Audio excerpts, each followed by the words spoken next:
Now he takes a handful out of. Oh, look at this guy. And now the unloading session begins. Look at how much gold we've got. So that's gonna put the fish to sleep temporarily so that we can handle it and inject it without injuring the fish. So 3 pounds? 3 pounds, 0.8 0.8 milliliters. Oh my gosh. And now we wait. Give him a quick look at that. Holy moly. Look at all those eggs. What is going on, Cuffaros? Welcome back to another video here. Today I have finally arrived in North Carolina. As you can see, there's a ton of koi fish behind me here, but we're not going to get into that just yet. This morning the team actually seined one of the ponds. Like we did this last time I was in North Carolina at one of the bigger hatcheries, but we netted the fish out, we seined them out of the pond. Here come the fish. And then they take big nets of the koi fish, put them into a bucket, and then quickly after putting them into that bucket, since there's so many, we'd run them to one of the greenhouses and then pour them from the bucket into their new quarantine tank. After they get quarantined, then they become available on the site. So quick recap on this morning was that little story right there. Hopefully that caught you up to where I am right now. And here come the guys, and from here on, let me show you these koi fish in this pond right here. I don't know if you remember, but last time I was here, the water was all the way up high. Check that out. Now the water's low because everyone's about to come in and start netting the ones that we're gonna need to transport.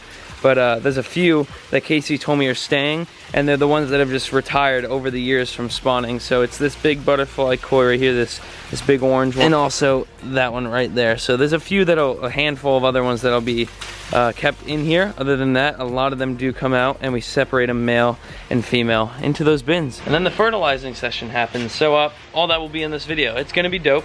Hopefully you stick along and enjoy the video. Yeah, so what we're doing is getting all of the butterfly koi broodstock out of this pond. Right now Randy's identifying the males and the females, and then we're passing them up to this live box over here. Males go in one tank and females go in the other tank on the live box. We will take them down to a greenhouse, put them in tanks for the day, and then separate them by variety, male and female, pair them up for spawning, and then tonight we're gonna inject them and they'll spawn every night. Sweet, and then tomorrow morning, everything's covered with eggs. Awesome. I'm gonna turn the fish over and express some sperm out of this vent. Okay. So this is us telling whether it's a female or a male. So Okay. the sperm come out. Yep. That means it's a male. Male. All right. So that right there is a female, and you can tell by what?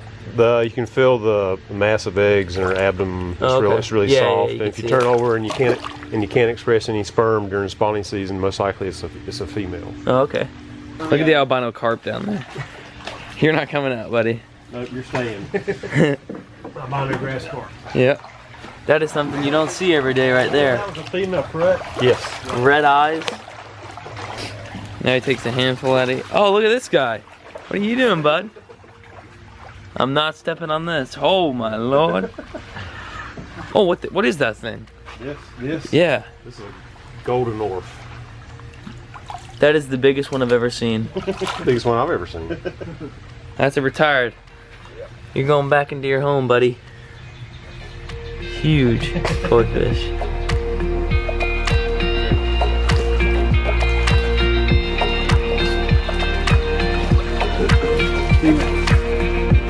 That's a cool looking fish. Male. Going in. What's up, bro? Oh. Wow. Wow.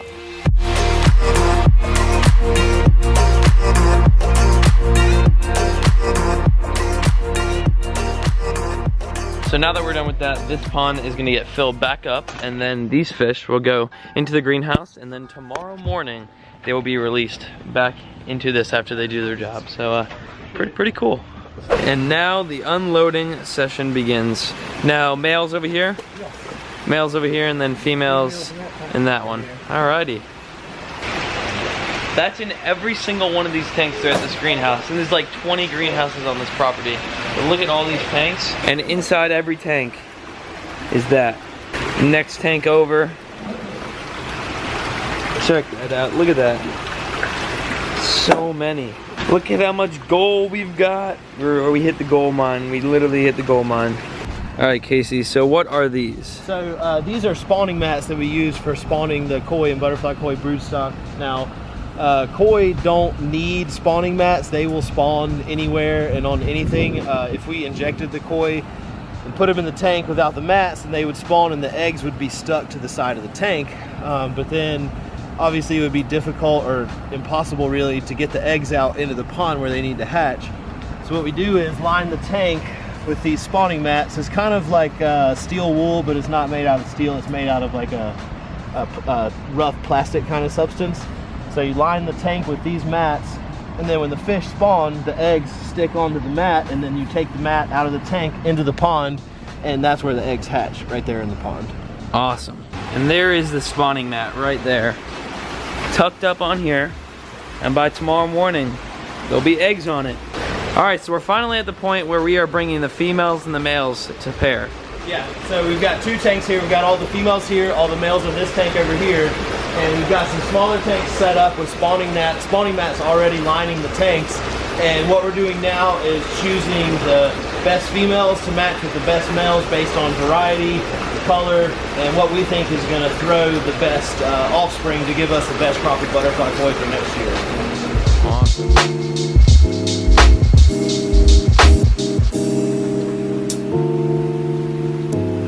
Now when the babies come out with Ginrin? Some of them? Yeah. Okay, so since the male, I believe the male is the one with Ginrin. Oh, both of them have Ginrin. So they're good percentage, right? Yep. Now for those of you who don't know what Ginrin is, it is the shine that's sparkling on the back of a koi fish. That gives it that name, Ginrin. Alright, so we've got all the males and females paired off in the tanks, the males and females that are going to spawn together. We've got a solution made up here of clove oil and grain alcohol. So that's going to put the fish to sleep temporarily so that we can handle it and inject it without injuring the fish. What we're going to do is weigh it out here, and then based on the weight of the fish, we're going to inject a certain amount of hormone into the fish, put it back in the tank. It'll be lifeless for a couple of minutes, and then wake right up out of sleep, come back like nothing ever happened, and then they'll spawn overnight. This right here is the hormone that they use, so if anyone was interested, there you go. And how many times a year do you typically do this? Once a year? Once a year. Once a year. All right, and then you weigh it? Yeah. So 3 pounds? 3 pounds, 0.8 0.8 milliliters.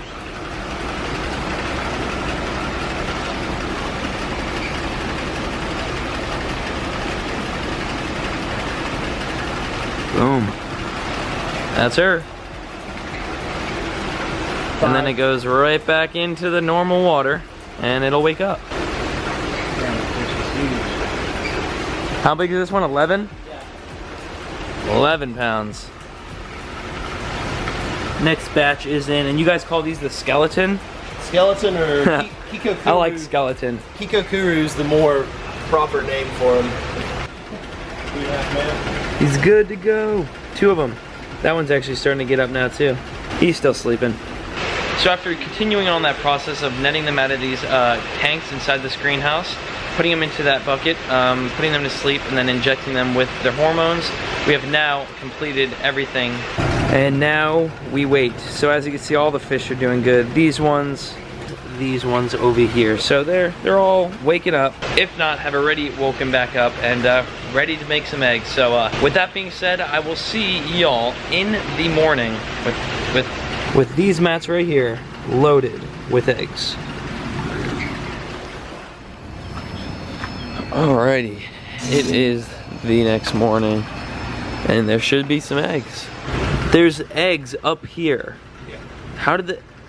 Okay, we haven't even taken these out yet, but you can see how many eggs are on this mat already. But look at this, there's eggs out of the water. You can actually see them on camera. Splashed around. Yeah, that's crazy. Oh my gosh, give him a quick look at that. Holy moly. Look at that. Wait, focus.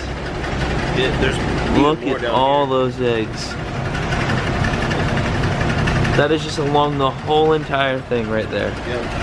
Damn. That is crazy. And they said that it'll be on everything, right? Probably. Oh yeah. Yeah. Okay, so they're still trying to make babies. They already laid all the eggs. Look at all this. They're still chasing each other. Oh my gosh. That is all fish eggs.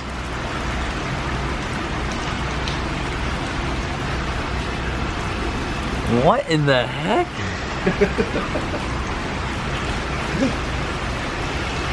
Damn! That's what they do to the females that don't release the eggs naturally. They could just push them out and then put them back in the tank. And then they fertilize them on their own. Kind of cool. Fertilize. Put a little water in there. Yep. Mix the sperm up with the eggs. And they'll fertilize in the bowl, and then we'll spread the eggs on the spawning mats. Cool. And the eggs will stick to the spawning mats.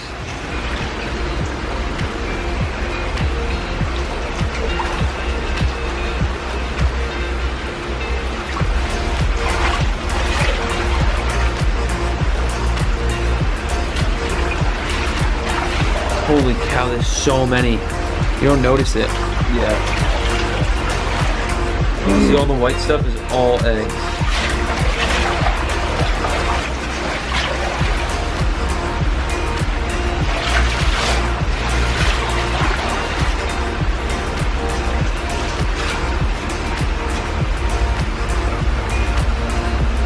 Look at all them. Jeez Louise. And those will all become little koi fish. So not only me, but you guys and girls just witnessed how koi fish are spawned. So super cool. That is a whole entire process and takes teamwork here at Blue Ridge Koi. So huge shout out to them for letting me film this whole entire experience to share with an audience like you guys, the Cuffaros. If you haven't done so already, join the family, hit that subscribe button, and turn your post notifications on. Also, if you like these kind of informational, educational videos and you want me to travel more to these places and show you guys this kind of stuff, hit the like button for me. And for those of you who are curious what happens after that, they get those mats, and where I'm walking to right now at least is where they put those mats. So they put them in the mud bottom ponds, which is where we seined out this morning. So this is just an ongoing cycle. The mats will go into this mud pond, they'll hatch, they'll grow, and then they seine them out, bring them into there, they grow onto the site, and that's how these people make their living. So it's a super cool type of living. It's a different way of living, at least for my living. But right here is the pond that they'll be going, it'll be filled obviously, but they just saying, as you can see, it's filling back up right now. But yeah, they'll be in something just like this. There's like 10 of these ponds on this property. So without further ado, hope you guys enjoyed this video. What a day, I should say, what 2 days. And